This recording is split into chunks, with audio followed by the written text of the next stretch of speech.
Things Podcast.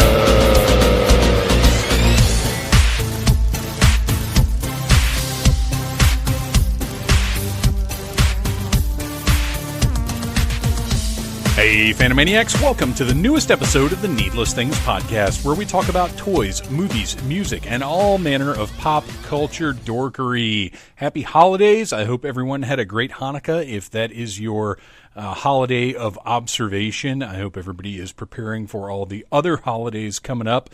For me, it's Christmas, and I'm excited. All the trees are up. All the decorations are up. If you follow me on Instagram as Phantom Troublemaker, you can see the old school decorations we put up all over the house upstairs.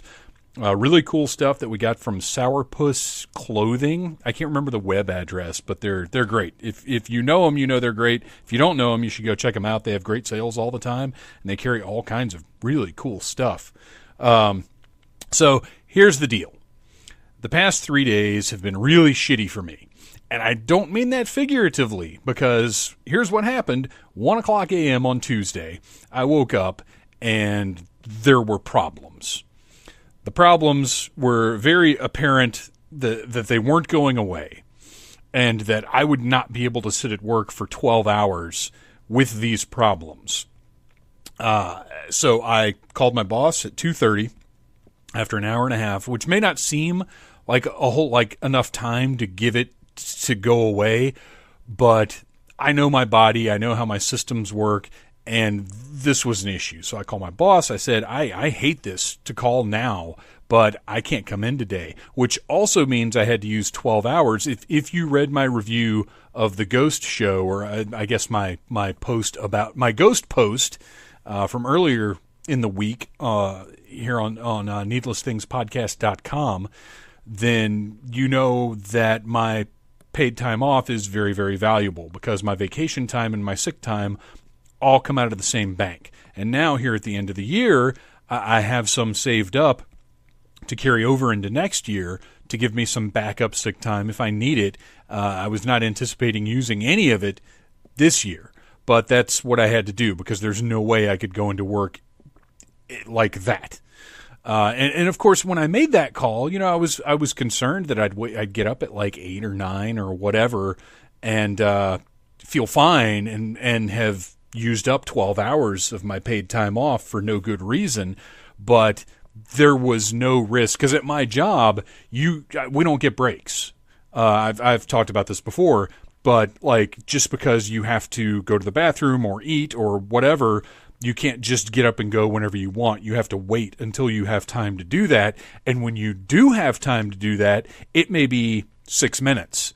You may not have 20, 15, whatever minutes to do whatever all you need to do. And if you do have that much time, then you've got to, do a bunch of stuff at once. You got to go to the bathroom, wash your dishes, make your food, do like multitask big time, because you may not have that much time again.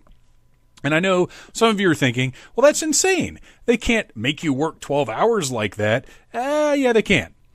So, because the alternative is longer shifts for the same pay. I don't know how they get away with it, but they get away with it. And it's because none of us will protest, because the only option would be even worse. So my point was, I could not go into a 12-hour shift with no guaranteed breaks. There are times where I have missed lunches because I just didn't have time for it. So you can imagine stomach virus plus that I couldn't take that chance. So took the time off, and it's a good damn thing that I did, because for 2 straight days, let's just say I got to catch up on a whole lot of television about 20 minutes at a time. I went to bed this morning, feeling like things might be okay today, and thus far things are okay. But I only lost 2 days, or a day and a half, I guess, because Tuesday I would have been at work, and if I work, that day's gone anyway. And it's not like I get anything done other than getting paid for work, which of course is very valuable. But as far as accomplishing things other than work, Wednesday was gone, which really stinks, because it put me a day behind in just, the stuff you do. And then today, I couldn't really, it's not like I could go out and do any shopping or anything because I wasn't positive this thing wouldn't strike again. So I still had to sit around the house, but at least I was able to come downstairs, do some cleaning, finish up a few things that I needed to get done, put up some pictures, like kind of get back into the swing of things. And of course, now at 8 p.m., record the intro for the episode you're listening to right now because I completely forgot that I needed to put up the episode for this week because, like I said, I was busy. Very, very busy and pretty exhausted at this point because that was a whole lot of business that I carried out over the past 2 days. So anyway, I hope your week has gone better than my week has. I know everybody's working long hours now. I know everybody is, this is the tough spot. We're in the middle of December. We're actually in, we're in the 12 days of Christmas now. So it's like we've been having fun for a while, and now we're kind of like it's the middle. You sag a little bit, especially if you've had anything like that happen to you. But I'm ready to get back into the swing of things. I've got an exciting WWE pay-per-view to watch Sunday night. I've got next week is insane, and I've got to mention F Cancer, the Christmas edition, although it's not F or fudge, as Deadpool 2 would have you believe. On Facebook, you can find the Facebook event. It is Friday, December 21st, 2018 at 8 p.m. at the Sweetwater Bar and Grill in Duluth.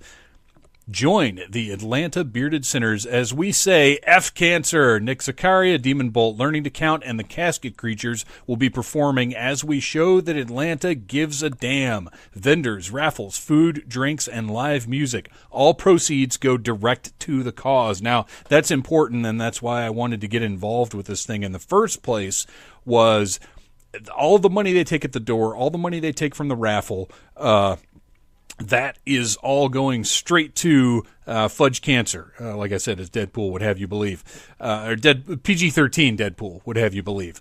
This is not going into anybody's pocket. This is a bunch of good people who are doing this because they believe in this cause, they believe in this specific charity.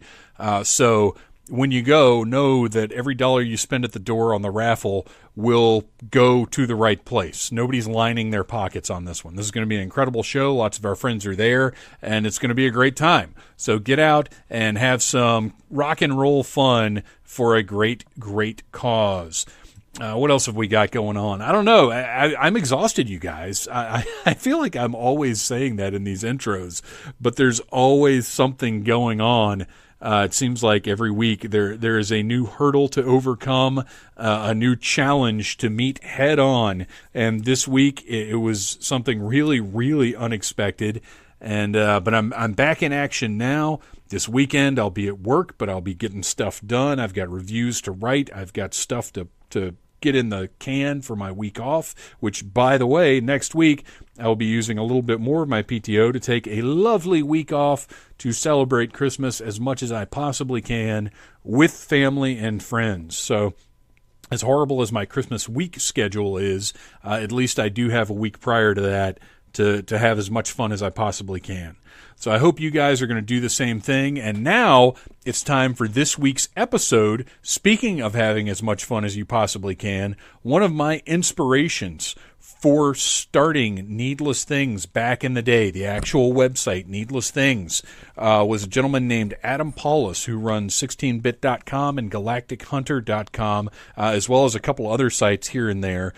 But 16bit.com was the one that really inspired me and really made me want to talk about toys online. And it's an absolute honor to have Adam on the show. It's something I've wanted to do for a while. And it was just one of those things that I kind of had to build up to because this guy has been online since the 90s. He's one of I don't know that I know anyone who was online before he was.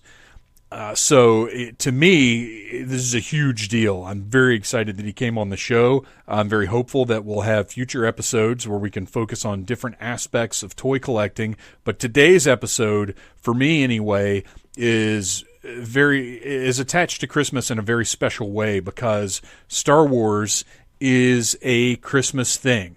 very much so.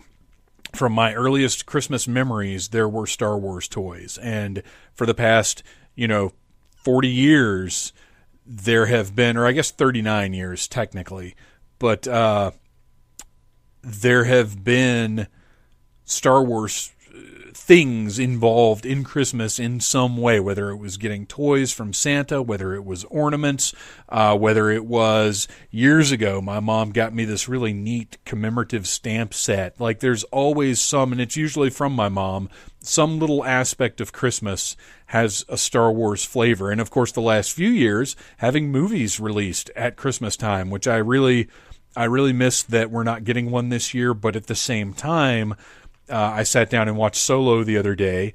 Still love that movie. Matter of fact, I liked it even more on this viewing. And now that toys are really, I feel like Solo has had some of the best toys we've gotten lately. So I'm kind of back into that as well. But, we don't go to the theater for it this year, but Star Wars can be experienced in so many different ways that for me, that it's been an integral part of my Christmas season for so long.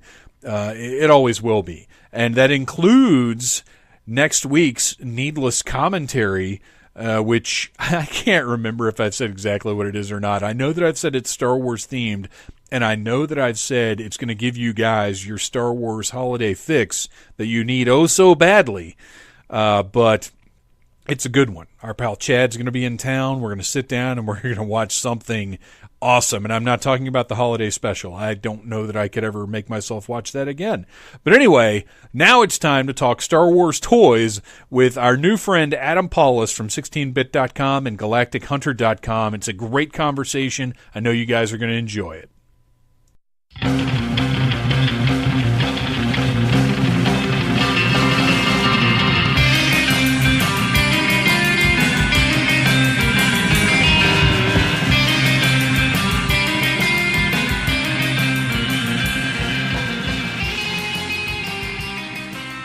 Big holiday season in 2018, and we've got a special guest on the Needless Things podcast today, somebody who actually unknowingly had a hand in the start of Needless Things years and years ago, and I'm very excited to be talking to Mr. Adam Pawlus. Welcome to the show.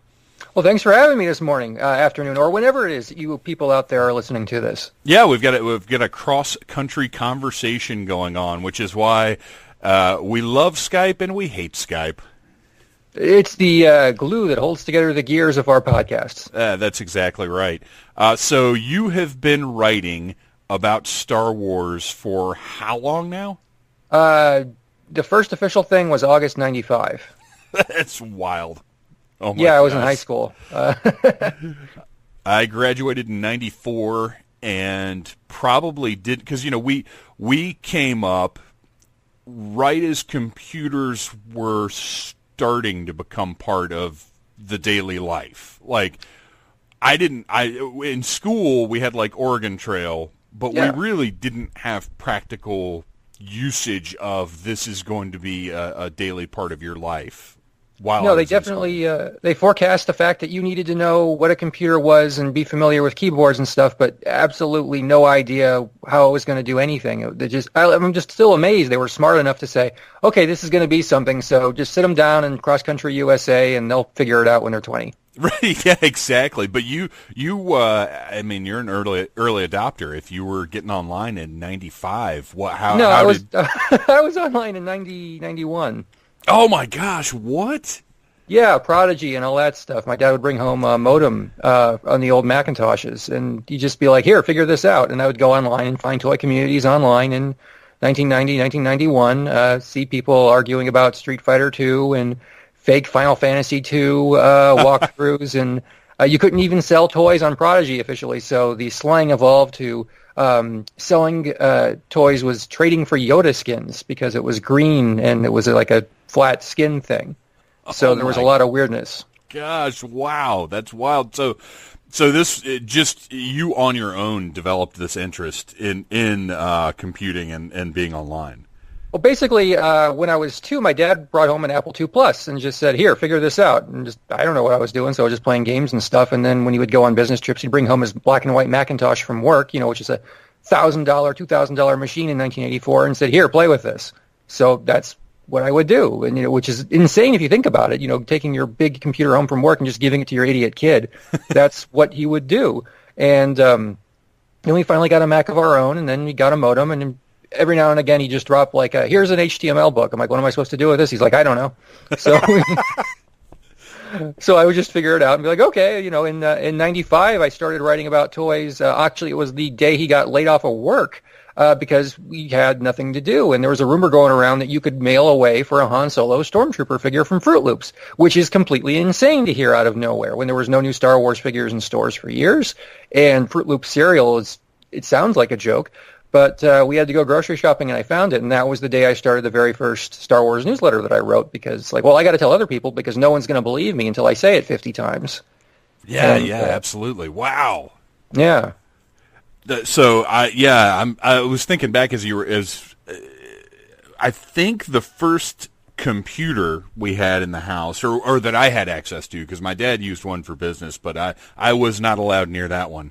It was like a cassette tape type thing that I believe plugged into the television, and I don't think I ever got it to work or do anything else. And then later on, I was playing like King's Quest and Space Quest and the Sierra games. Those are great. Yeah, oh yeah, absolutely. Yeah. They're some of my favorites. I was supposed to be playing Math Blaster, but who wants to play Math Blaster? Exactly. You got to see how many points you can get out of whatever it was, 738, when you're fighting the software pirates of Scumsoft. Exactly. Yeah. So I was playing around with one earlier than I was thinking about, but as far as getting online, I don't think I even had. As a matter of fact, as of 2001, I know I did not even have an email address of my own because I met Bruce Campbell in September of that year, and I have a tattoo of him on my leg from Army of Darkness, not just a random tattoo of Bruce Campbell. It's the Army of Darkness movie poster. And he asked me to email him a picture because I had him sign the tattoo and with the intent of getting that tattooed on, which I did. And he asked me to email it to him and gave me his email address. And I was too embarrassed to tell him that I did not actually have an email address. Oh, no! That was rectified years later. But yeah, so it's 2001. I wasn't even regularly online then. So, jeez. Yeah. Oh, yeah. I was a very late adopter. But now I've figured out how to run a website barely figured out how to run a website and a podcast and all that kind of stuff. But what I wanted to start talking about today, since this is what got you writing, was Star Wars, and a little bit about the vintage, a little bit about how things have evolved over the years. But really, I just want to see where we end up. But since this will be up in December. So It is ostensibly a holiday episode. So I'm going to start, and we'll see where this takes you, with one of my earliest Christmas memories, and that was of being at my grandparents' house in North Carolina, going out Christmas morning and seeing under the Christmas tree, set up as though it were like a box back or a commercial or something, the Millennium Falcon, with Han and Chewie in there, surrounded by stormtroopers and Bespin, the blue Bespin guards, with Lando and a twin pod cloud car, and this amazing setup that Santa had left under the tree. And it was, I've got dated pictures. I actually do have pictures of this. They're dated pictures. I want to say it was 80, because I think that's when the Empire toys would have been out by December of 80, correct? Oh, yeah. So that walking out and seeing that, and at the time I was already collecting the Star Wars toys because they'd been out for a couple of years at that point, but that, to me, I never quite saw a setup from Santa like that again. But the fact that it was Star Wars, and the fact that, and one of the things I always talk about when we're talking about Star Wars back in the day, is when we were kids, we didn't have access to the movies. That's right. It was all out of our imagination. Right. I mean, the ancillary merchandise is what kept Star Wars going in a way that today you don't have to worry about as much because the streaming content, the YouTube, the clips, someone's going to post a takedown of it. Any way you want to interact with Star Wars, it exists. But in the 80s, if you wanted it, maybe you'd see it on, what was it, CBS in 1984, you'd rent a VHS tape, or you'd have to deal with trading cards, comic books, toys, and maybe the Atari games. And even then it was, and I would say it was, even when Jedi came out, I don't think VHS was quite the medium yet. No. That it would become. So, I mean, it was years before it was even really practical to own. Like, it was past the toy line before it was even practical to own the VHS just in the average household. And own is an interesting choice of words because, I mean, all of us had the fancy VHS store. Like, we had Adventureland Video, and they had all the cassettes behind a glass countertop, and a guy had to give it to you. You couldn't actually buy them because consumer-level VHS tapes weren't really a thing until, like, 1990. I think Home Alone was the first one I remember being, like, under $90. Because you wouldn't go to Target and see a big VHS section. They would just not have that. You wanted to see a movie, you had to do the Columbia House VHS Club or something, or you have to buy, 5 with nothing more to buy ever or whatever it was. Right. But until like the 1990 or so, consumer-level VHS tapes weren't a thing. So you went to Adventureland, you got a second VCR, and you copied it. And that's just the way it was, because otherwise you couldn't have it. Yeah, and I actually remember the very first VHS tapes we owned. They weren't still up in the like $80 to $100 range. Yeah. But they also weren't down to the $20 range. I want to say they were maybe like $45, $50, something like that. Like they were starting to creep down to retail level. Oh, you know what? I know what year it was because it was the long road trip. It was 1987. Mm-hmm. And we were going to live in Houston, Texas for about 3 months.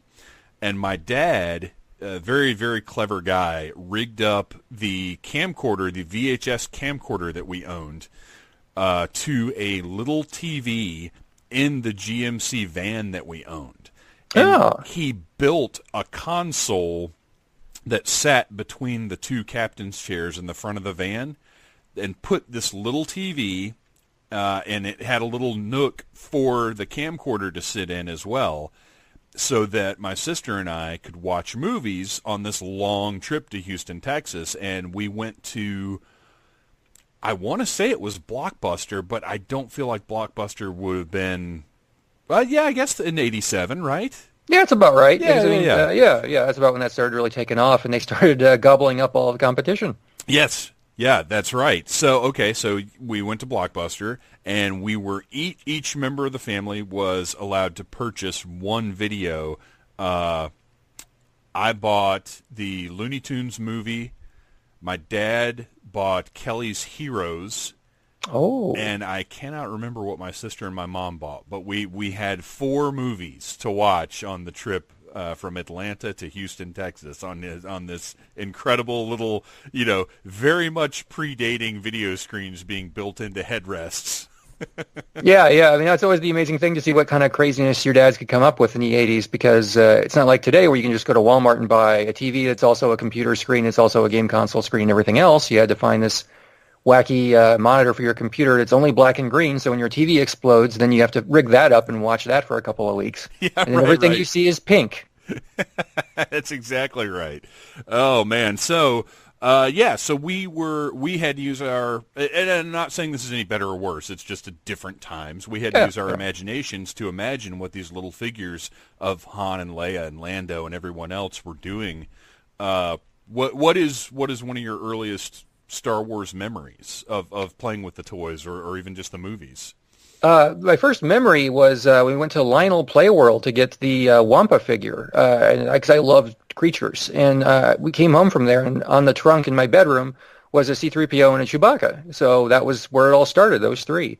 And every now and again, you get a chance to get another one, but it was, parents weren't exactly big on me having toys at all in any big way. It was birthday, Christmas, that's it. So there wasn't a lot of that growing up. So it was a miracle, like when you were at Long's Drugs and you found a Wicket for the insane sum of $4.99, because figures were $2 or $3 everywhere else. But sure. You beg and you plead and you get your Wicket figure. And there was a lot of that. I didn't have a lot of vehicles growing up. My parents got me the Ewok Village because my mom liked it. That's how a lot of the toys work. If she liked something, then it got in the house, even if I didn't necessarily want it.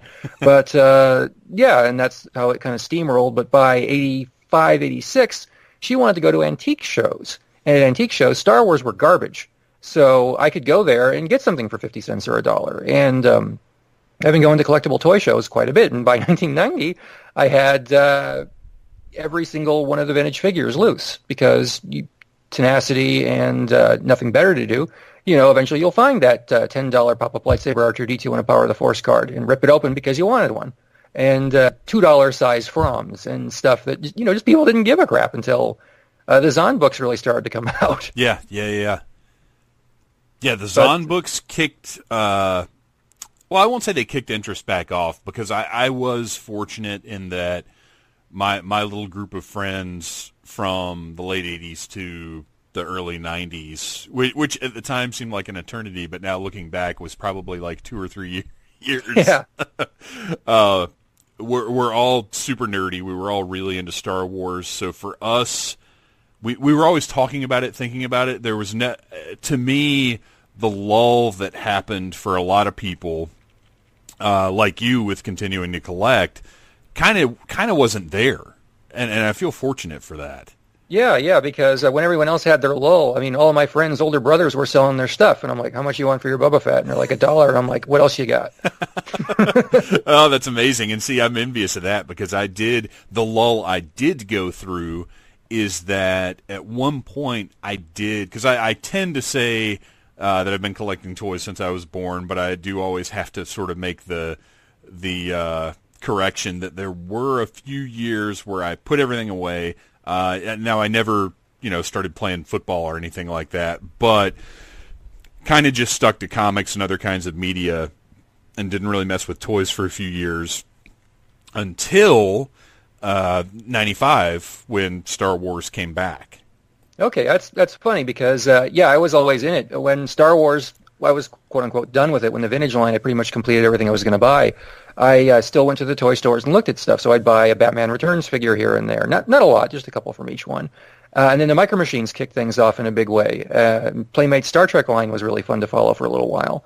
But I started writing letters to toy companies. And the amazing thing is they write back, especially back then. So like when you're a little kid and you don't have that much money and you're complaining that the Micro Machines 10-pack came out with 9 vehicles you have and 1 you don't.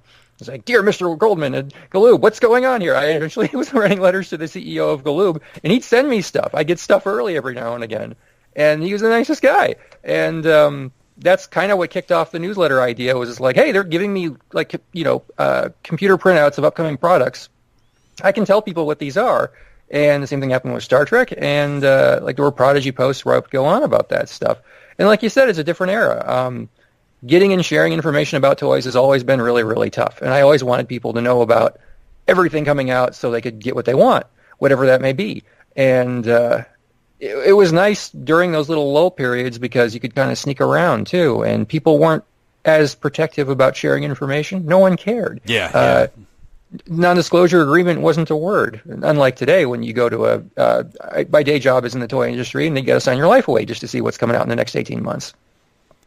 Yeah, and you know what? Now that I'm thinking about it, 95 really wasn't my entry back into toys. My crusty old brain is kind of kicking into gear now because I'm thinking about my progression, which actually this is an interesting thing too because you've been Star Wars from the start. Yeah. Obviously, there have been other things here and there, and in thinking about it, what made me think of this is when you said that when your mom liked something, it might end up at home whether you were interested or not. And my transition was from Star Wars to G.I. Joe because my dad was in the military. Oh. So same kind of thing. My dad was way into G.I. Joe, especially in the start when the designs were much more based in reality. He'd get really excited and bring stuff home like, hey, this is this is based on this kind of plane, this kind of, we have these kinds of Jeeps. This tank is a thing. It's changed here, and here. Like, it was a bonding point for us, and it really, not only did the improved articulation and interaction with some of the accessories and vehicles and stuff really get to me a lot, but that that bonding with my dad, I was like, well, I can basically have any G.I. Joe thing that I want. So maybe this is my new toy line. Then from there, the weirdest transition for me was as G.I. Joe started to get a little more, I won't say more science fiction-y, which it did, but that isn't really a turnoff for me, but it got beyond what I thought of as G.I. Joe, just with some of the designs and some of the things. So I went to Mutant Turtles, which apparently was more easily acceptable for me than pink G.I. Joe planes. No, I remember when the Ninja Turtles toys came out, and like G.I. Joe wasn't something that was really big on my radar as a kid. Eventually, cousins would give me, I got a hydrofoil for a Christmas present. I just looked at it. I'm like, well, what am I supposed to do with this? I don't have any G.I. Joe figures. So I got a couple here and there, and I kind of regret trading away my Cobra Bug. I really like that toy, but I got a Vectrex for it, and the Vectrex is worth a little bit more than a Cobra Bug sometimes. Well, so it's... And that's funny because the Bug is one of the ones initially that I was just like, you know what, this is too much. But now looking back, I absolutely love that design. It's fantastic. It's a marvelous toy, just seeing what it does, because it has what the toy designers refer to as finger food, which is you got a toy that's too big, so you got to take off these little things to play with. Yes, so you had the two hydrofoils, and you had the detachable submarine pod, and all this onboard storage. I mean, it's just a fantastic design, but yeah, when you look at it, you're like, what is this? but yeah, then that's, at this point, my brain looks at toys differently now than it did when I was a kid. And as much as I loved having the little panels and everything, I didn't fully appreciate them then because I didn't understand, like, that cost a lot of money to integrate all of that stuff into a design that could have just been a big chunk of plastic, which in this day and age is what we would get. Right. I mean, that's one of the things that's always kind of interesting to me when you talk to collectors who sometimes don't open their toys and they make a big fuss over articulation. It's like, okay, well, then you paid $20 for a box, and the fact that it has a wrist joints really just doesn't matter. But, when you're dealing with kids, you have to use your imagination. And sometimes you have to pretend Spider-Man can crouch or hang upside down. But other times he can, and is it worth paying for? It's something we've been debating a lot in the biz. And Funko keeps showing everybody that, no, articulation doesn't necessarily matter. And that seems to be why a lot of people argue about, like, is Funko acceptable or not? Which I find to be ridiculous because they're doing very well, and they're really good stuff. Yeah, right. And actually, we'll get into that articulation in just a bit here, because as we talk about the Star Wars line more. But yeah, I realized I went from Ninja Turtles, and then from there, we got a couple of Batman figures when the movie came out. Not exactly movie accurate, but they're Batman figures. And then Toy Biz's X-Men line. That was a good one. Which, now that I'm thinking about it, would have carried me through to, like, I'm wondering at what point, because there was a point where I didn't have shelves up. Everything was boxed in my parents' attic. But now that I'm thinking about it, it might have been a year or two, and that was it. Because I would have still been heavily into Toy Biz's X-Men line, because X-Men was, when I had money to buy comics, one of the first ones I bought was Uncanny X-Men. And then the X-Men cartoon coming out and being so closely, based on those Chris Claremont stories was really appealing to me.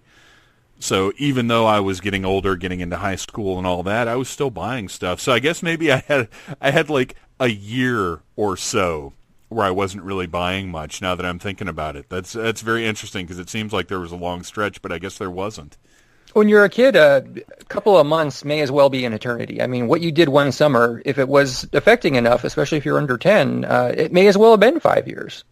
Yeah, and talking about going to Houston for the 3 months, we were there for a summer for 3 months, but it's looking back, it feels like we spent a year there, but we didn't. It was just, when you're a kid, like you said, that time just stretches out. It seems like so much more than it is. Whereas now as an adult, 3 months is gone before I even know what's happening.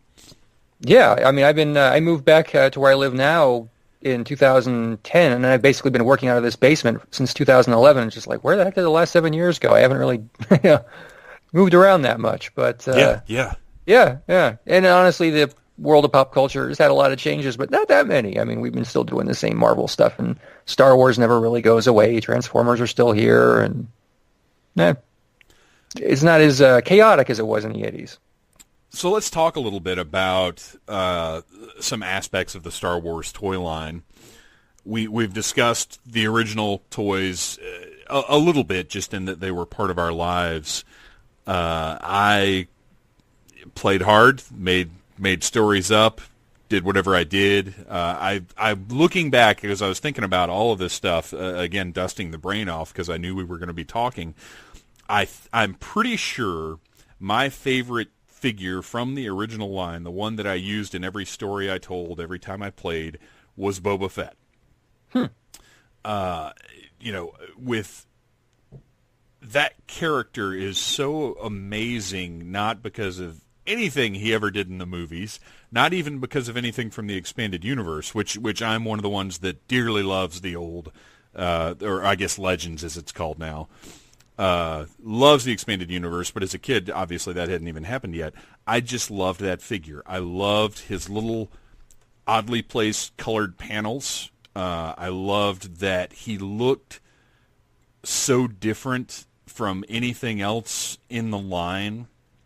And I don't know what it was about that design, but he was one of the guys. Now, he was a bad guy to me. Like there were no gray areas. He was a bad guy, but he kind of operated outside of the Empire or the Alliance. Did you have like one figure that was sort of always around, always part of what you were doing?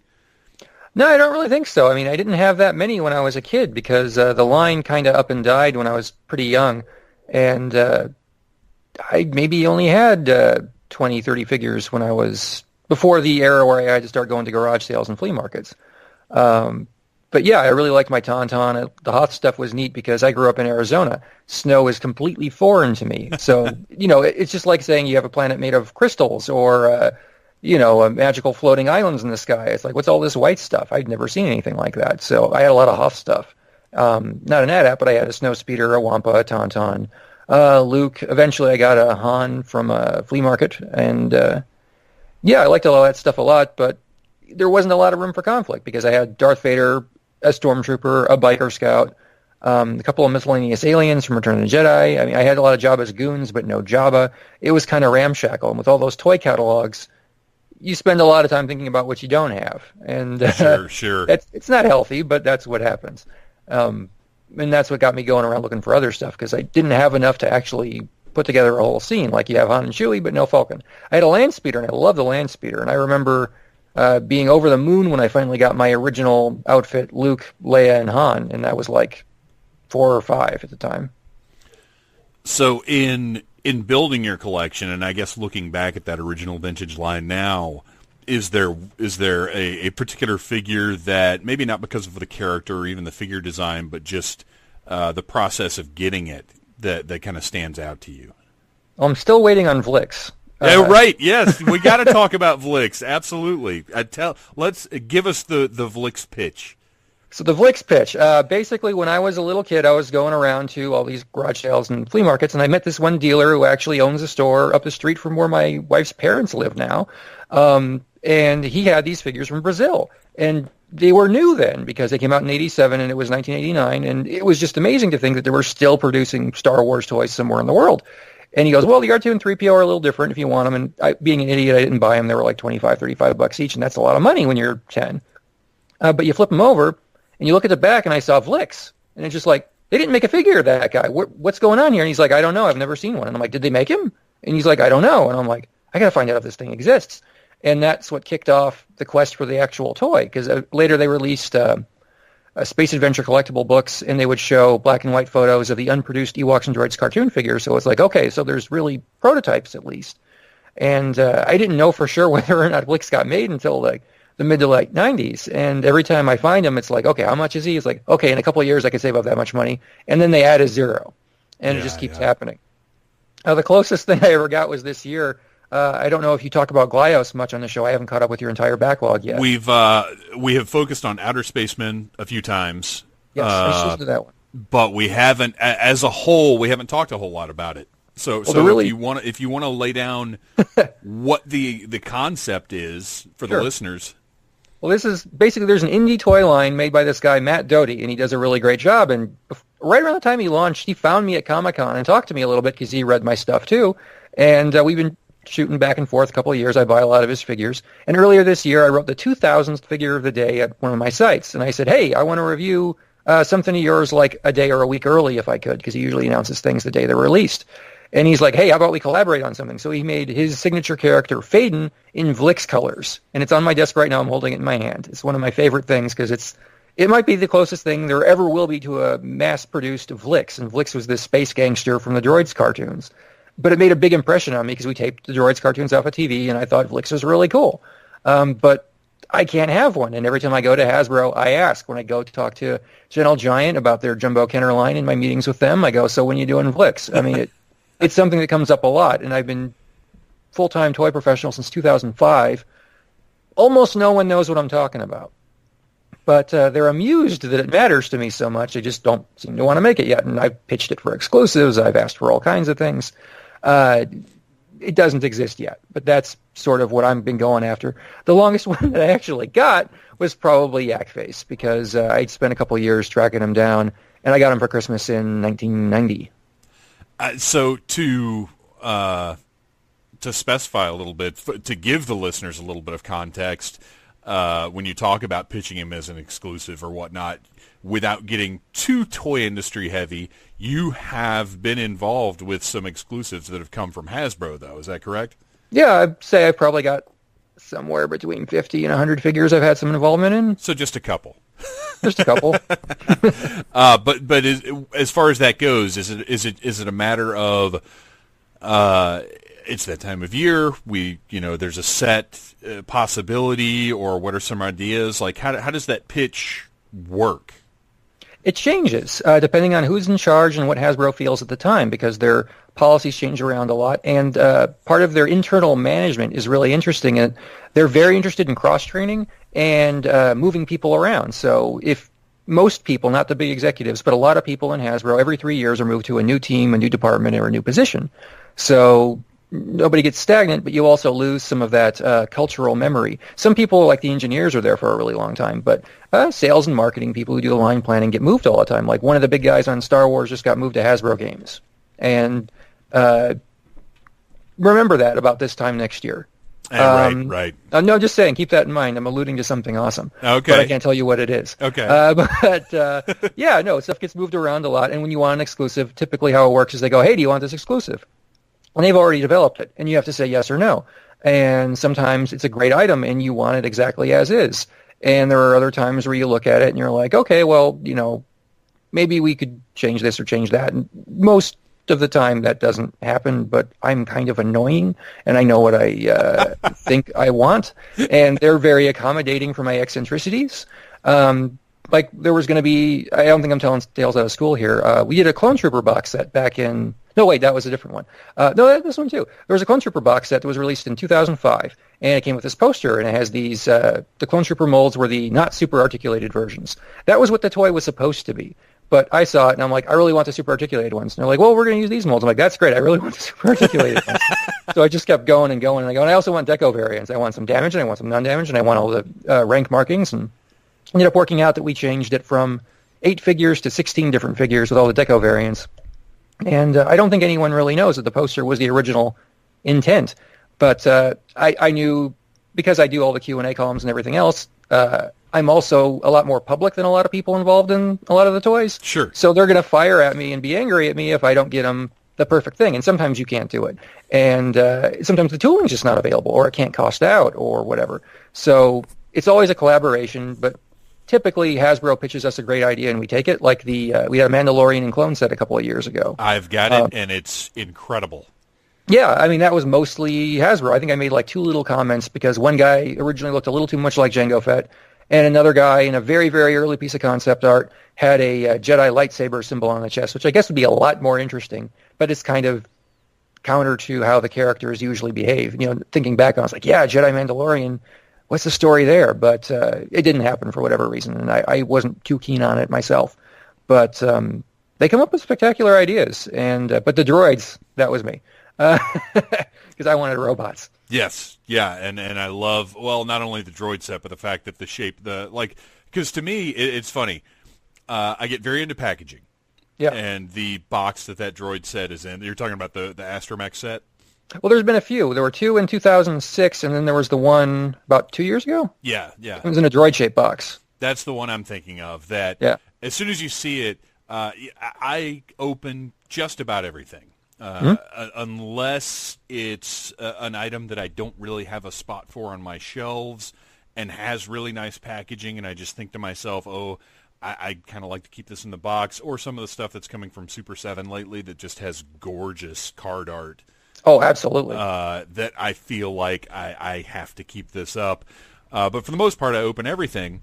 But I have a very critical eye for packaging. And I think part of that has come from reading your stuff and seeing comments like, there's a lot of wasted space in this box. and you know, having an eye for how are they using the space, how are they using the amount of material that they use to package this one little toy. Like I do like to look at that stuff, but also just the aesthetics as far as when you're walking down a toy aisle, how much does this catch your eye? Which is why, you know, from time to time lines have to change up their look, because when you've seen the same white clone helmet shaped card for 2 years now, you need to see something different to know that it's a new Star Wars toy that needs to grab your eye. Yeah, and that's one of the things that we always have arguments about stuff like this in the biz, and it is what it is. But like one of the things that irks me the most is a lot of the movies lately don't even put the movie name on the box, and that just drives me absolutely batty, because I don't think the customer understands when a figure might be coming from a cartoon, a video game, or whatever, without some sort of lead. And that's not a knock on the consumer. It's just because there's so much stuff coming out there, and unless you're like you or me, you don't necessarily know if a character is from Rebels or Solo or Resistance or something else. Well, and thanks to toy collecting being the community that it's been since, for me personally, when I look back, I would say Toy Fair Magazine is probably the point where I started to really become aware more that it was a big thing. That there was a huge community of people out there. Again, I had a few friends in the late 90s that were into collecting, and again, Star Wars in 95 is probably the thing that started. Okay, I apologize. My brain once again is kicking into gear. So in 95, when Star Wars returned, we had our bulky, beefy sculpts that, at the time, were very exciting because they were new Star Wars figures. I eventually got to the point where I didn't care for them because the line... Was there sort of a mini relaunch at one point where they started using a little more realistic sculpts and whatnot? Not really. The beefy style was what originally they decided the industry wanted back then. That was very intentional. But as time went on, collectors are vocal and the internet is real. And Hasbro actually, Kenner then, reached out to fans. I actually got contacted by then an intern at Kenner to talk about a lot of this stuff. And it was kind of amazing. It's just like, wow, they're talking to me. I can't imagine why. And it depends on when you look at it. But by the end of 97, a lot of the guys were a little bit slimmer. But the proportions, I'd say, were almost completely realistic by early 98. And they always improved, but you didn't necessarily have Hildebrandt-style muscles or, the big beefy parts then. And there really were a lot of changes as time went on, but you'd also see things like Leia's height change. She's a little too tall early on, and now she's pretty short, but Carrie Fisher was pretty short too. That's what I'm thinking is when I started to have sort of a little group of collector friends was when they kind of completed the transition over to a more realistic style, and that the even if the face sculpts didn't necessarily still look like anyone, the proportions and everything were more human and less Conan. Yeah, it was funny because nobody really seemed to stop buying the figures, even though they detested them and started ridiculous rumors. Like there were, if you were on Usenet back then, there were a lot of people saying, "Oh, well, the Princess Leia figure got recalled because she looks like a monkey." It's like, well, that's not true. That's not how toy recalls work, for one thing. Oh, C-3PO got recalled because of lead paint. Well, that's not true. Well, the speeder bike got recalled because of lead paint. No, that's not true. The Consumer Product Safety Commission would issue an alert that the toy had lead paint. It would be on the news. It would, it's ridiculous. But it's funny because Jurassic Park now is like Star Wars was 20 years ago. There's a lot of rumors and hearsay, and the people are partially informed. And there's a lot of stuff we know, and there's a lot of stuff we don't know. And as fans, we fill in the blanks with whatever enters our heads. And sometimes we're right, and sometimes we're not. That's an interesting little sideline to take, because that Jurassic Park line has absolutely blown me away. I never imagined that Jurassic Park would be, and I'm buying all this stuff. It's funny. I am ostensibly buying the Jurassic Park toys for my son. But sure. I am buying them because they are incredible toys. I never would have imagined that in 2018, my favorite line of the year would be Jurassic Park, and that it would be coming from Mattel. I don't really understand what happened there, because I'm in the business, and I saw the original pitch for Jurassic. I'm looking at this, and I'm just sitting here being like, you can't possibly be putting all this stuff out. This is not what you guys do, but I love it, and I hope it all makes it to the store. I just found my Malcolm this week at Target. I was really excited. But the dinosaurs are really cool. They're really detailed. Some of them have really awful legs. But other than that, I think they're some of the best things I've bought in years.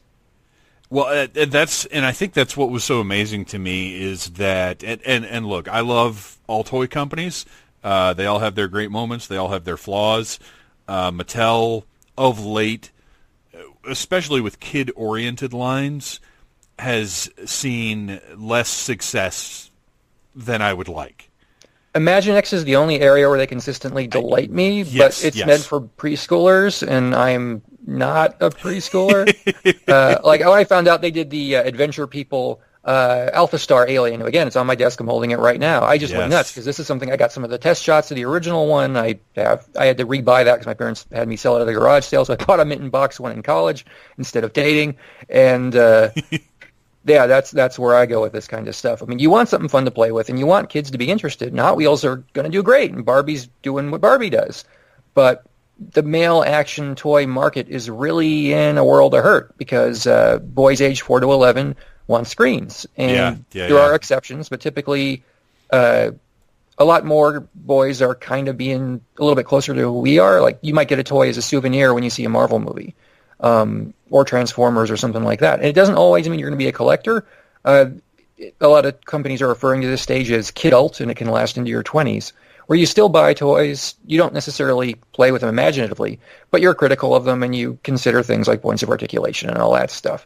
And you want to hold on to that customer a bit longer, so you lose them younger, but you might get them back. And I wonder how long that's going to last as everybody's spare rooms get filled. Well, and I'm actually going through different kinds of heartbreak now because my son just turned 11. Mm-hmm. I think really one of the only reasons he still has any kind of investment in toys at all, and he does still play, he and his friends, I think he's actually in this interesting spot where most of his friends don't really have toys anymore. So when they come over here, the bins get dumped out and they all play. In elementary school for me, I think it was in the 4th grade, everybody just walked away from toys, but I was still going around buying their old toys. So it was, people are ready to move on pretty early. I think even in the 3rd grade, most people were over it. I mean, it wasn't cool to talk about Dino Riders or Air Raiders or Battle Beasts or whatever. Yeah, absolutely. Yeah. But there's and the like you said, they want screens now, but because of my collecting habit, I think he's still sort of invested in it. But Imaginext got left behind a couple years ago, which broke my heart because being able to buy all those awesome Bat Caves, and that's the only place you get play sets now. Pretty much, yeah. I mean, and some of the tributes to figures in there are, it goes to show that it doesn't really matter as long as something's cool enough, because there was the X-Ray Man from Adventure People. They put out a Battle Beast Snake guy in there a couple months ago. They put out a 2-pack of Muscle Men. I mean, these couldn't be a more collector-friendly 80s toy fan line, but most people don't know about them, and Series 11 is really hard to get. Yeah. Well, and that's the thing with all the blind bags, and granted, I do appreciate how easy they make it to figure out what you're buying with the blind Yes. bags. Yes. I bought a lot of them that way. Yeah. We got when they did their Universal Monsters, I guess tributes, you'd say. That was where me and my wife kind of started getting into. Well, wait a minute, we want to get these for him, but maybe these would be neat to have in a cabinet upstairs too. So we've got our own little Imaginext set. But without getting too sidetracked, Jurassic Park line has blown my mind this year. Mattel has really done one of the best things that they've done in years. I mean, in my adult life, really, with this line. It's just surprised me so much, the quality of the figures, the quality of the dinosaurs, and how quickly they've gotten out so much product, because I feel like that doesn't happen with a lot of movie-based lines anymore. And there's so much more coming that you don't know about yet. Oh my gosh, that's wild. And there's some stuff that they didn't even get out because of budget concerns. But it's interesting, and it kind of goes to prove one of the things I keep writing about that people get mad at me about. Collectors are the worst, and you need to ignore us. If you make a line for kids, you're going to make more money, and you're going to get more variety. When Star Wars was relaunched in the 90s, they knew collectors would be interested, but it was a kid line. And they managed to get, 3 really good years with Shadows of the Empire and a theatrical re-release of a 20-year-old movie. And that's incredible. And VHS tapes, just kids watching tapes all day. That's amazing. With Jurassic, it's the same kind of thing. You have a line, it's marketed to kids. Yeah, there's stuff collectors might like, but on the whole, the reason Mattel is constantly selling out and chasing all of these things, and it is very difficult to restock Jurassic right now, is because everyone in America wants a bazillion dinosaur toys. Yes. And you're going to do a lot better that way. When you start jumping around and there's a less consistent message and the characters don't necessarily play together, you're going to have some problems, and that's kind of where Star Wars is today. With dinosaurs, kids don't necessarily care which ones were Cretaceous or Jurassic or Triassic, or even if they were in the movies or not. It was just like, okay, big guy with big teeth eats a little guy. Yeah. And it works, and it just keeps working. And if they keep making more human figures, the collectors are never going to go away. And when you have a couple of oddities like the Spinosaurus, you're going to keep people on the hook and interested for a very long time. Yeah, I would say, a friend and I were talking about this the other day, I right now give this line at least 2 more years before they have to start making goofy-colored dinosaurs to maintain interest.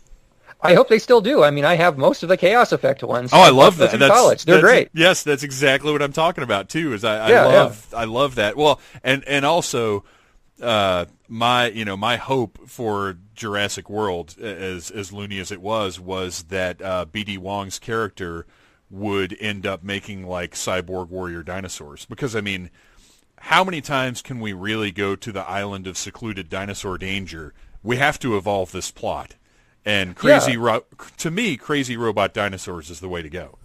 I would totally be down for that. I mean, it looks like now we're probably going to see some sort of Planet of the Apes style evolution, and I'm okay with that too. I mean, the last movie was an interesting piece of entertainment, but it keeps people excited and talking, and it sells dinosaur toys, and that's a large part of what I care about. So absolutely. So with Jurassic Park doing so very well, taking up a very large amount of every toy aisle that it's in, which is interesting to me also. We have Star Wars. We come back around to Star Wars because that's what we do here. My personal collecting has hit a point where I'm not sure what I'm doing.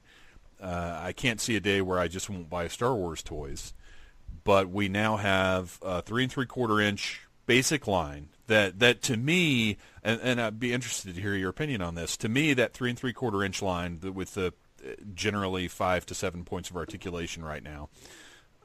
Well, I guess that's not even correct though. They tend to have a little bit more than that though, don't they? It varies figure to figure. They're sneaking in a lot of stuff when it becomes conducive to reducing the costs. Like you'll see pilots that have articulated ankles at the boot because if they make the boot from a separate tool, they don't have to do any black paint. They can just plug it in there and it's fine. And that's why a lot of figures have articulated wrists and articulated shoulders. If it makes sense to separate the figure there because you save a couple of pennies, you do it. And that's interesting because I just got Target has an exclusive pack right now of I guess it's Membin from Solo, Yeah. Fantastic pack, and then there are a lot of swiveling wrists in that pack. Lots of paint. I was shocked at the amount of paint on these figures. I'm sitting here looking at them right now. But that to me is the main line. Would you say that's accurate? It's accurate to you. Well, so from Hasbro's perspective, are they really trying to juggle all these lines with equal importance to retail? Lightsabers are where the money is. Okay. So the role play stuff is their bread and butter right now. I mean, ultimately, you need to appeal to kids, and their messaging on figures have been inconsistent. The Black Series line is doing very well, but it's not like when we were doing 3/4 inch and you could get a themed wave. As to my knowledge, unless you count a new movie launch, Hasbro has never done a Black Series themed wave. And that's kind of disappointing because it's really fun when you get like Yoda and Dagobah Luke and Dagobah R2-D2 all on the same day, and you can set them up on your desk and you feel like $1,000,000. Now it's like, okay, we're going to give you Boba Fett, and we're going to wait 2 years till we give you IG-88. And it's just like, what? Yeah. It's not a lot of fun. I understand it from keeping collectors on the hook because they're thinking about the long-term engagement, and that's a smart thing to do.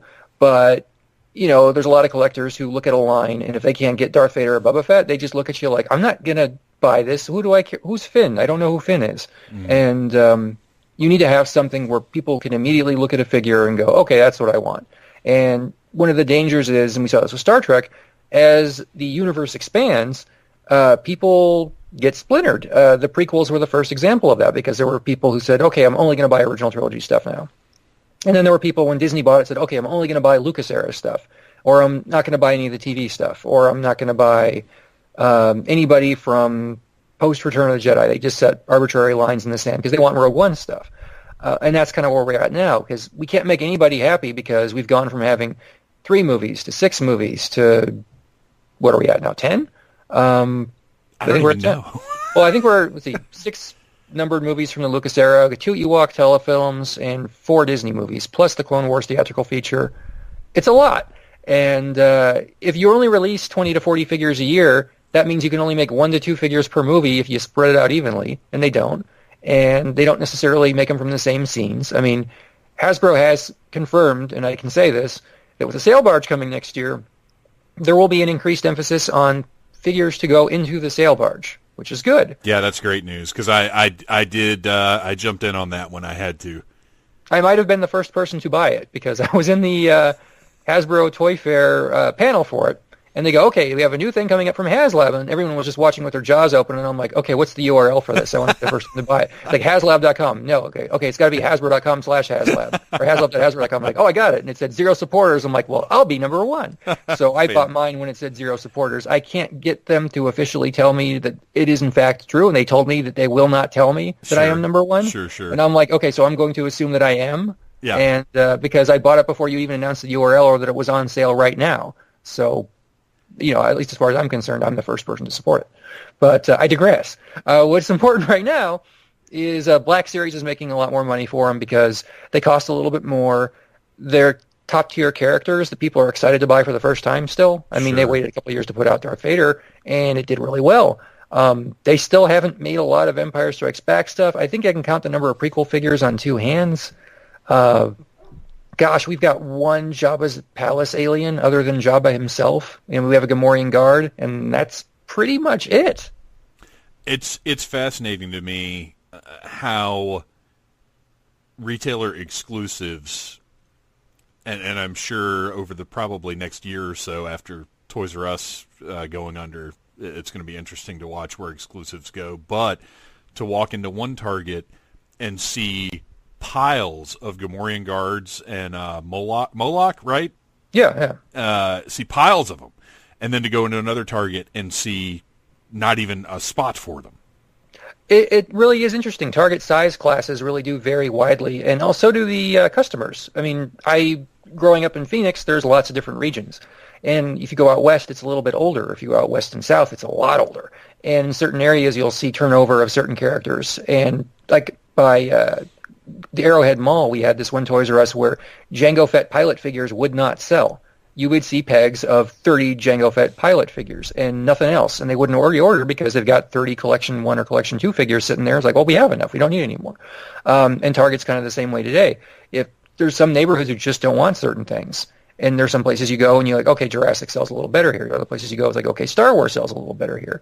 I don't know the rhyme or reason behind it, but it certainly doesn't help the distribution perception. And when you have a lot of fans who don't have the time to go to more than 1 or 2 stores per week, they think that the item has never hit their city or state, when the reality is it has. You missed it because you're not a crazy person. Yeah.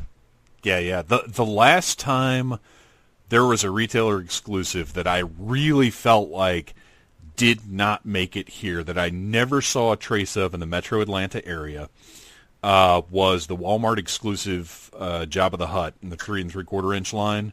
Oh, that was a 2010 one? Let's see. Blue and black packaging? 8 years ago. That's probably about right. Yeah.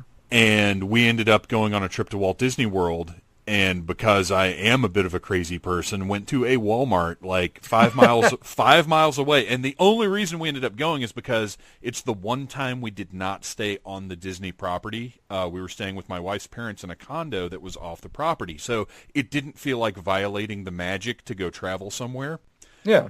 We went to a Walmart on the off chance that they would have this Jabba, and sure enough, they had at least a dozen of them.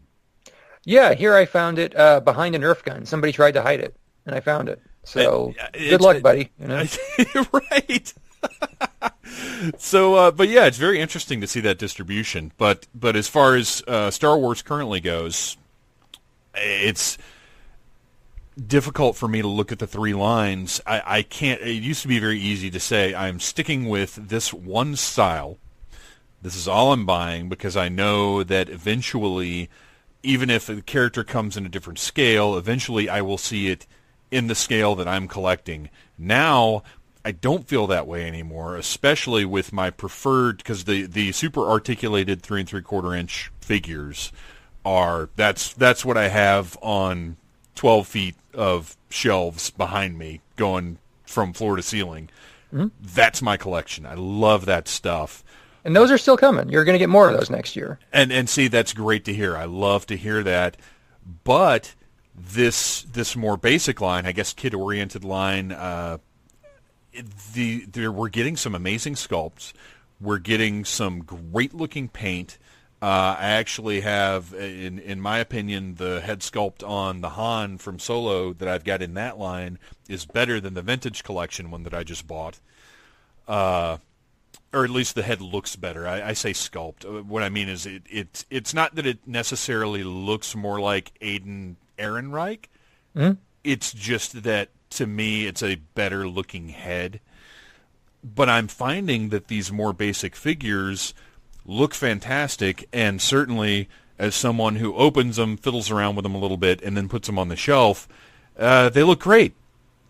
Yeah, I mean, I wish this line goes on forever because they do a lot of really great stuff, and cost matters. And that's one thing I think collectors do lose sight of, is when you're buying 1 or 2 figures, what's the difference between $8 and $13? When you buy 1 or 2,000 figures, there's a difference. Yes. And I would rather them be a little bit cheaper, unless there's like a figure vehicle compatibility issue. After the Solo Falcon, the figure compatibility was kind of sad. So I don't really give that much worry to vehicle compatibility when it comes to that kind of stuff. But they did a really good job with the new Walker. The new TIE Fighter is a beautiful toy. And yeah, there's been a lot of really great stuff, but getting everybody on the same page is difficult, because when they split 3 3/4 inch to super articulated and less than super articulated, a lot of people just threw up their arms and said, I'm never going to touch this again. Yeah. And that has consequences. And I understand that feeling. I absolutely do. And that's kind of where I've gotten to, is looking at the super articulated figures that are $13 a pop now, depending on where you find them or what's going on. But that $12.99 seems to be the price point that I'm seeing at brick and mortar retail, versus around $8, I guess. And thank goodness, you and I have the same pet peeves in 2 areas. One, I hate little accessories that have no relevance to the movie. that get thrown into the packaging. Yeah, I don't want to pay for that, and that's and that's one thing I thought was kind of happy at first, and then Force Link just didn't quite get communicated well, and frankly, the technology is the most magical thing I've ever seen with a very awkward user interface. But we're paying for that on every figure, and no one bought the Force Link readers that are available now. But we're all paying for the sound chip in every figure. Yeah, that's crazy to me.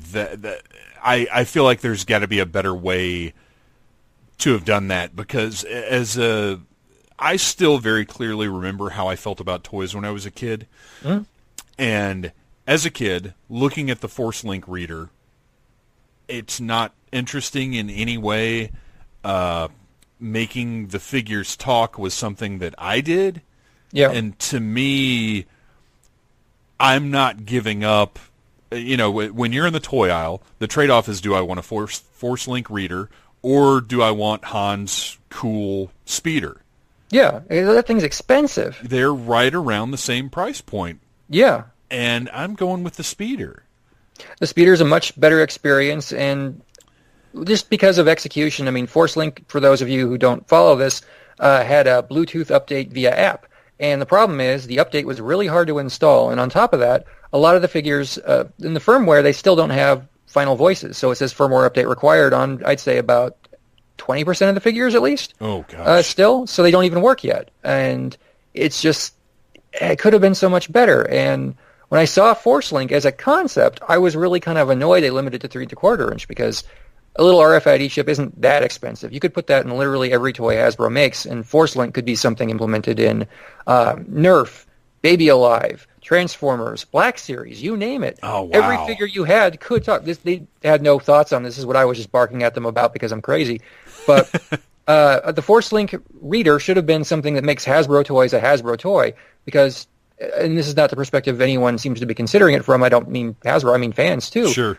What made it brilliant was it could even power lights on your vehicles, like without batteries in the vehicle. I mean, that's absolutely magic. Well, that blew my mind on, oh gosh, what was the, I'm trying to remember which vehicle it was, because it was the Kylo original. Ship. Yes. But what's really amazing about all that is, also you can use it with any RFID reader; it'll still power it. But you put 2 batteries in, or 3 batteries into the Force Link, and that's it. You don't have to worry about battery corrosion in any of your toys ever again. And as somebody who has a lot of toys and a lot of batteries, that is a fear of mine. Yeah. So being able to say power every Hasbro toy ever with only 2 to 3 batteries, that is the best, most brilliant thing ever. The only exception would be if it's a Nerf gun with a motor, because you can't wirelessly transfer enough electricity, I don't think, to spin the motors. But for sound and for lights, it works. They were thinking big and thinking small at the same time, and it could have been so much more. And they're not going to continue it. So if you hate it, congratulations, it's gone. But congratulations, it's gone. But what new gimmick is around the corner is the problem. I don't think you have to worry about that. Okay, that's good news. Yeah. So currently, though, it's very strange, because I am and I'm not getting the things that I want from Star Wars toys, because, like I said, I look at these and they look great. I'm very happy with them. The super articulated stuff, honestly, if more interesting great vintage collection is around the corner, I'm excited. But at the same time, if I never saw another one, I don't know that I'd be that upset about it. I'm kind of in the same position, except for the fact that my job depends on you being interested in Star Wars. Right. So I'm very hopeful that things are still exciting for people. I don't know that I need to get more figures. I've been setting up stuff on these IKEA shelves, and I've got a lot of figures to set up still. And it takes a lot of time. So if they stop making them, I'm going to sleep a little easier on the weekends. I don't know that there's a lot left that I have to have. I mean, the sail barge is a great thing to see. I would love a Death Star or a Star Destroyer, some sort of big Imperial thing to put a bunch of my troopers on. Yeah. But a lot of the stuff I want at this point, you alluded to earlier, I really just want everything in 3¼ inch so I can put it to bed. There's a few clones we never got. There's like a Chewbacca variant from Revenge of the Sith that we got in Galactic Heroes, but not in the traditional format. There's some Sideshow 12-inch figures they haven't done in 3¼ inch yet. And of course, there's the Tanika sister from Action Fleet in '97 we we'll probably never get in 3 3/4 inch at this rate. So I'm not too hopeful that there's ever going to be, and this is something I've talked about a lot with people involved in the brand. I want there to be a definitive scale. Either pick a format, make everything in it. And to me, that scale's 3 3/4 inch just because 6-inch can never catch up. It just can't. There's too much stuff. I don't think it's going to happen, though. I think we're just going to have to deal with they make stuff in whatever size they feel like, and I think the completeness is kind of gone.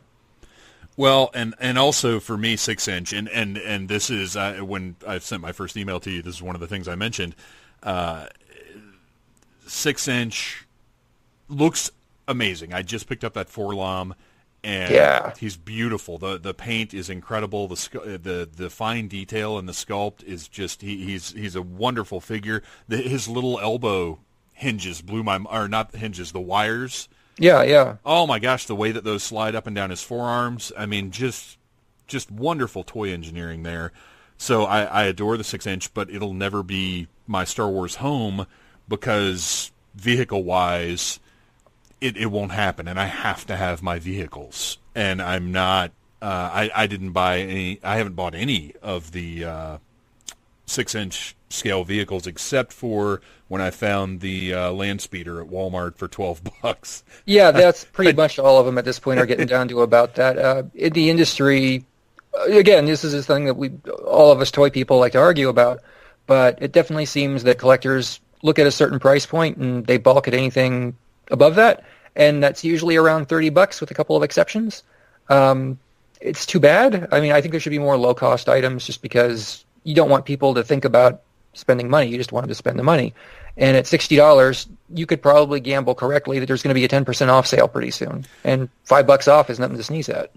Well, I think my big, and I'm very aware of this, but collectors around our age went through these golden years of paying, $20 for a really beautiful, well done, relatively scale accurate vehicle. Mm-hmm. And now the exact same vehicle would probably be like $50. Yeah, that's the rise of the middle class. That is one of the two answers I've always been told are good for any question in school, the other being iambic pentameter. But you kind of get at this point where, like when the Millennium Falcon came out again, there was a 2008 really cool Millennium Falcon, like the best Millennium Falcon ever. And it was 120 or 180, I can't remember which. But when it came out again at Toys R Us in 2000, I want to say 10 or 11, it was $250. Yeah. And that's because it really boils down to rising material costs, and people in China want cars now. And that's a reasonable thing. And we're seeing that across the board. Any vehicle reissue is going to be dramatically more expensive. Like when they released the AT-ST during Rogue One in the Black Series, that was a $30 vehicle, and now it's a $60 vehicle. Yeah. And now because it didn't sell, it's a lot less than $60. And the market usually finds a way of beating the price down to where it needs to go one way or another. Hopefully you don't miss your figures in the process. You might. But it's unfortunate because how do you get the stuff down to a price where no one's going to bulk and they're just going to buy stuff? But how do you also give the articulation and features that collectors want? And I think eventually you need to give up some of that stuff. Yeah, you're not wrong, and that's the thing. I actually will get every once in a while. I'll get collector guilt. Like right now, the new hover tank that's out, the Vintage Collection hover tank, looks beautiful, and I'm sitting here looking at it at $70, and I'm just like, Yeah, when they told us the price, I laughed. It was, I just said, people are going to look at this. It's too small. It's the size of a laptop computer, and it's $80. Like, it is the most beautiful thing you'll ever see until the sail barge comes out, I'm sure. Right. But the paint on it is astonishing. The amount of little moving parts that they glued in there, all the little greeblies, the sculpted detail, the moving control stuff. There will never be a better Star Wars vehicle at retail, I'm convinced. Yeah. But the problem with that is you got to pay for it. And there are bigger, more expensive things that didn't make the cut because of louder laughing. But people aren't willing to necessarily pay a fair market price for something. And would people be as excited about it if it was molded with all the dirt and damage and grit? Maybe. If I were them, I would do whatever I could to shave $10 or $20 off of it, but they have better market research than I do, and they understand their customers better than I do. I just know that I see this and it's the best thing I've ever seen, and I don't blame people waiting to buy it, especially since Target, like, apparently most of the Targets, the first week or two they got it, marked it down to $40. Oh my gosh, I didn't even know that. Very few Targets got them, and a lot of these things go straight to clearance when that happens. Like the AT-ACT was the same thing. It was 25-30% off when it showed up in Target in December 2016, and I'm looking at this like, well, how are we supposed to sell this if they're going to blow it out like very close to cost? It makes it hard. Those fast blow. I hate it. It's funny. I actually do hate it when I see those really quick reductions, because I know that even if it's incrementally, it's reducing the chances I'm going to see that type of toy again. Yeah, and with the AT-ACT, I think most collectors were happy to not see it again, but it's one of those things where collectors and Hasbro at conventions and stuff, we talk at each other, but we don't always hear each other. Yeah. Vintage is one of the greatest examples, because when I'm hanging around the Hasbro booth looking at stuff and taking pictures, I hear people go, oh, I'm so happy to see this. We will buy literally anything you make from any one of the Star Wars movies on a vintage packaging. And I'm sitting there going like, whoa, you don't mean that. What you mean is you'll buy any original trilogy figure on vintage packaging. You're not thinking that there are new movies coming out that they'll put on here now. Or you'll buy any figure that we didn't buy at Walmart 3 months ago for $3. Right. I mean, but Hasbro heard what they said and took it to heart. But we are not always the best at communicating, and that is what can happen. And I'm sure part of that is just it was probably in the plan from the beginning to start with the tooling at Walmart and then put it out again somewhere else. But you're not wrong. And now the stuff's showing up at Ross for $3 in the Black Series packaging too, and that's hard to compete with. I'll before we get to our final topic, to wrap things up. One thing I want to throw out there, to me in my personal collection, the biggest hole that I've got, and I'll probably always have, is the rest. Well, it's not a hole because they never produced the rest of them. The rest of the Red Squadron X-wings. Yeah. Oh my gosh, it kills me. I look up and I see 3 of them, and it kills me that we're not going to see the rest of those. It does and it doesn't to me. I know one of my buddies, Scott from Scott Lick, used to be at Mattel, and he's been around. He collects all the X-Wing pilots, and he's like, that's the thing he wants is like, just finish the pilots. They're so close, and just like, I don't think they're going to do it, but that's where we're at. The X-Wings, I can't imagine we'll ever see anybody more obscure than who we've already got. If anything, I would be astonished if we didn't get Red 5 again at some point, but it's not going to be cheap. Yeah. Oh, yeah, I can't even imagine what these would go for now. I mean, they're gorgeous, but they're huge. Yeah, one of the worst things is that the competition for reissues of Star Wars toys is the old Star Wars toys, because so many of us kept these things mint in the box, and there's enough people usually willing to sell them that even with inflation, like with the Episode 1 3D reissue a few years ago, you could buy the pod racers with a pilot figure for less than Walmart was selling new ones to you for. And with X-Wings, I don't even want to begin to speculate and that. But space is an issue too, and only a few of us buy everything, and even fewer of us have everything out.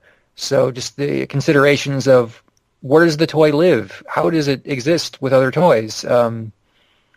They had a couple of really good years there where there were 350 figures a year, and that should not have happened. Yeah, it was wonderful, and yet it was terrible at the same time. Yeah, I mean, I'm sure they thought it was almost over because, I can't imagine anybody, when Revenge of the Sith came out, said, oh, this is still going to be around after 2008. Because Ewoks Ewoks didn't kill it, but Ewoks marked the end of Kenner's involvement with Star Wars. And after Return of the Jedi, it was like, okay, there's no new movies. We're going to, when you have a successful, long-lasting license, you age it down a little bit because to the only people you can sell it as new are people who weren't familiar with it or haven't been around for a long time. So you sell the Star Wars Junior line to them, and when they get old enough that it's no longer new to them, you move on. And Star Wars just kept going, which was amazing. It's funny, real quick, you mentioned Scott Knightlick, and I've got to tie that into my collector guilt, because as someone who collected the Masters of the Universe Classics line, oh man, did I feel bad for that guy at times. There's so many things I'd like to say involving people who are and aren't him. There is no more discriminating fan than Masters. They know exactly what they want, and they will let you know if it is not exactly what they want. And and it's good that they have that attention to detail, but it's kind of like where Star Wars was in '95, to bring it back to that, when there were these little variations in the packaging, like a comma is misplaced.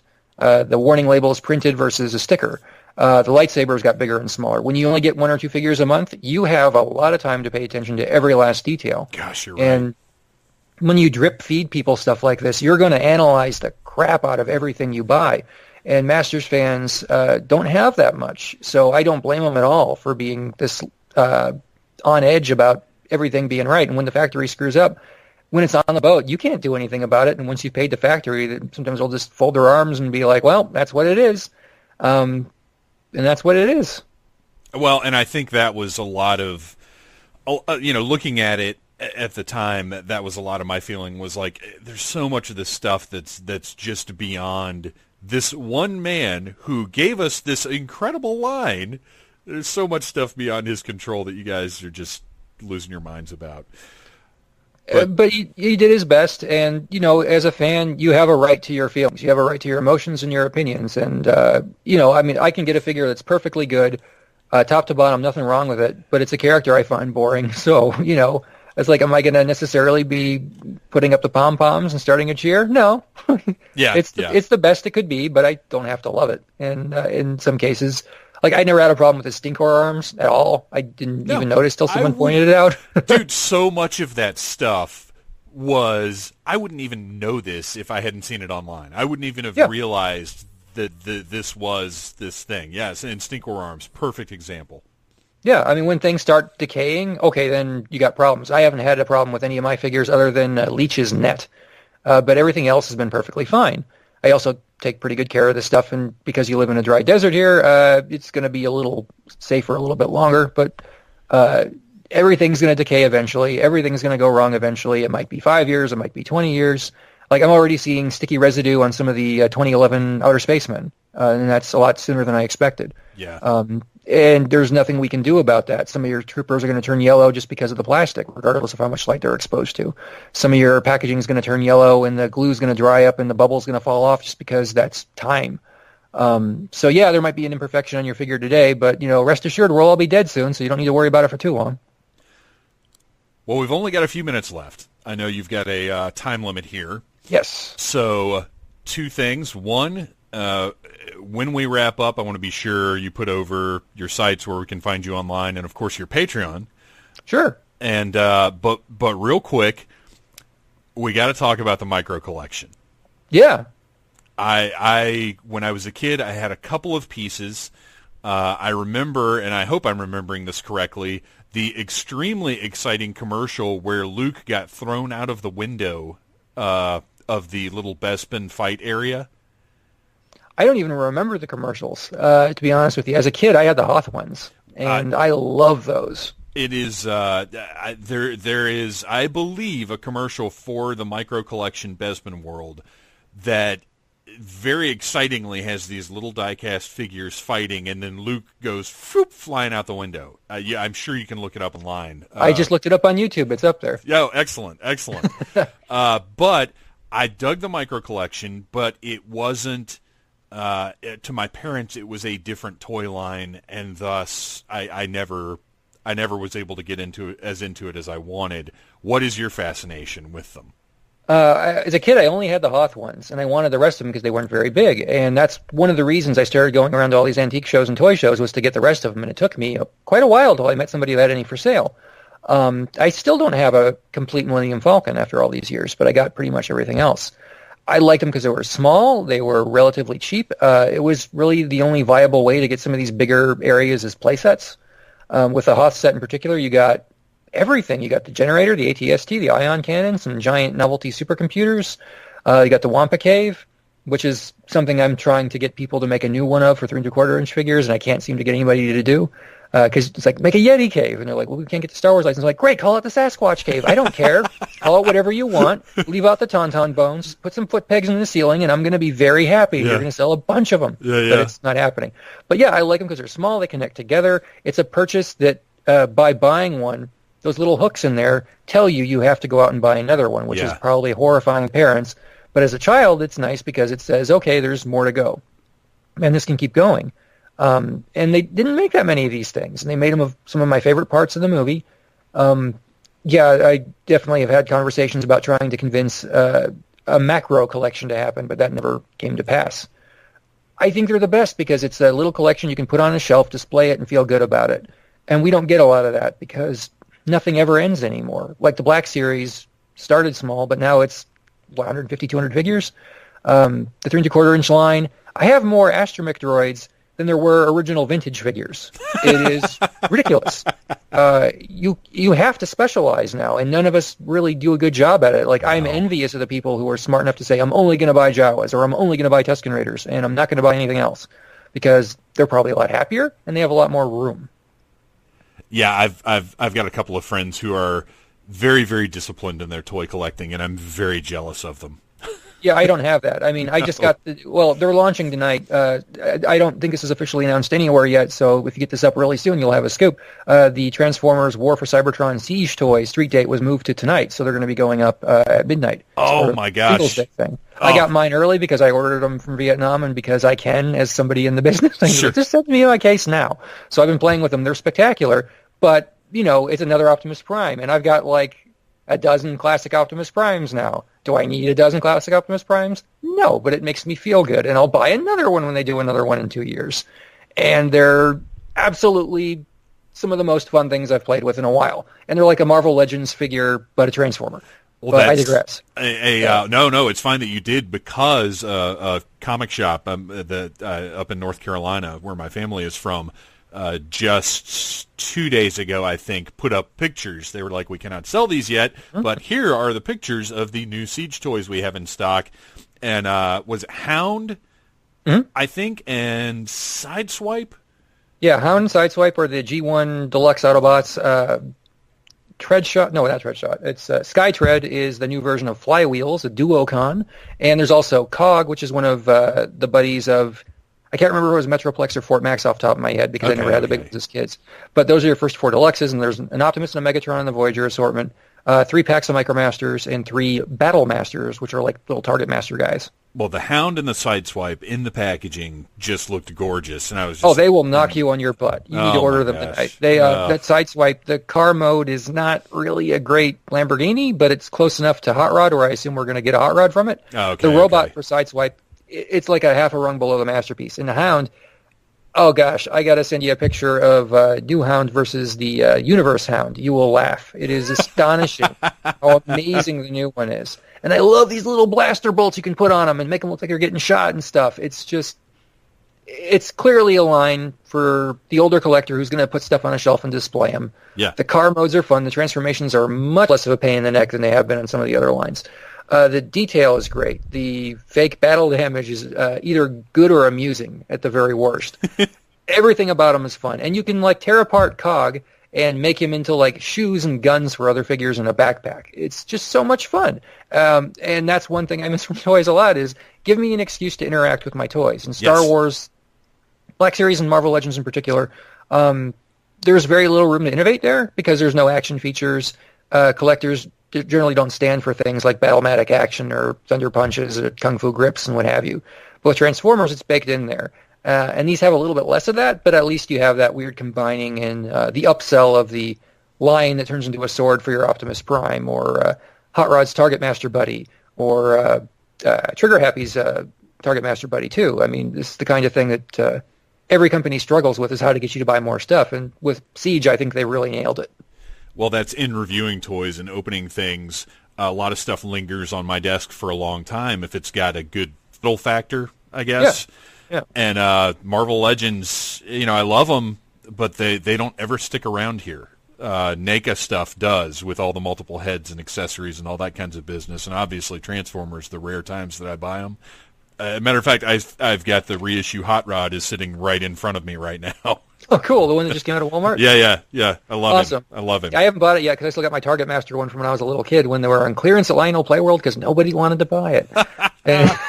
Oh, man, I miss Lionel Playworld. Well, Adam, I know we got to wrap it up. It's been an awesome conversation. We've ranged all over the place. But before we go, where can we find you online? What are we up to? And please do tell us about your Patreon.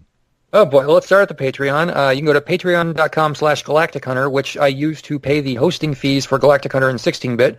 Galactic Hunter was founded by somebody else as a Star Wars website.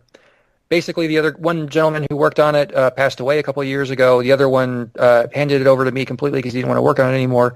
And that's where 16bit.com is hosted as well, and that is where I post whatever I darn well feel like. You can also find my Outer Spacemen news blog, the Glios News Dump. I do the Entertainment Earth podcast. I work at Entertainment Earth, and that's one of my duties there.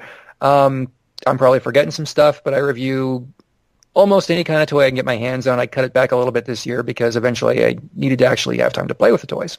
But yeah, Playmobil, Star Wars, Outer Spacemen, Glios, Adventure People. I'm fond of the new Lost Kitties from Hasbro. Those are really kind of cool. Little collectible figures and stuff like that. You name it, I'm interested in taking a look at it. Awesome. Well, Adam, thank you so much for coming on the Needless Things podcast. I'd love to have you back on sometime because I feel like we've got a few more hours of talk we could have about toys.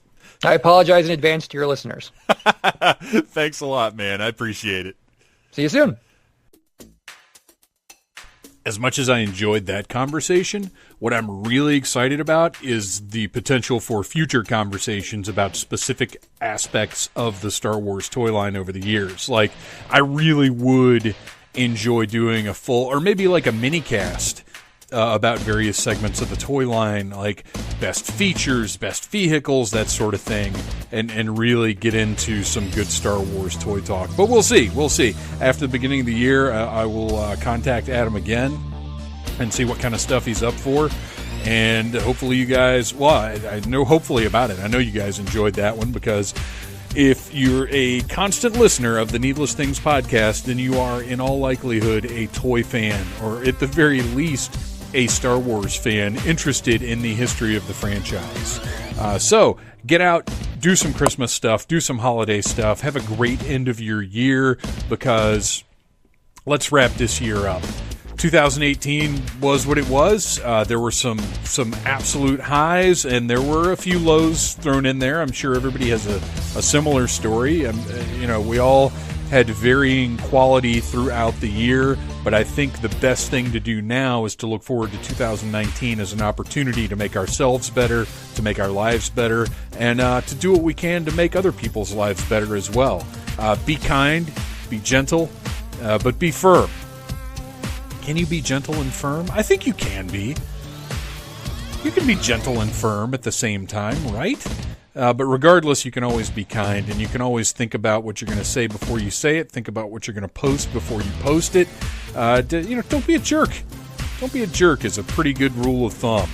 But anyway, we're going to be having fun here. Needless Things, I've already got a few things lined up for 2019, and there are a few other things that could happen or could not. But either way, I love you guys. Thank you for listening to the Needless Things podcast. You're the best. You can find the show on iTunes, Stitcher, Downcast, or in the ears of a Trader Vic's employee. Love you. Mean it. Uh-huh.